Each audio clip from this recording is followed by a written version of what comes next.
చిరునవ్వులు చిందిస్తూ గుడిలోన కొలువున్న చక్కనైన మా తల్లి మా కోట సత్తెమ్మ.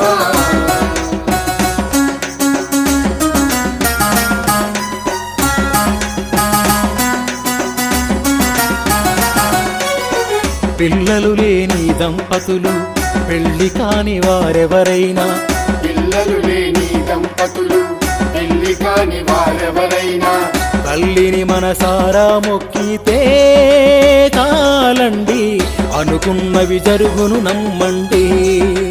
ఆ తల్లి దీవెనలే అందుకురారండి.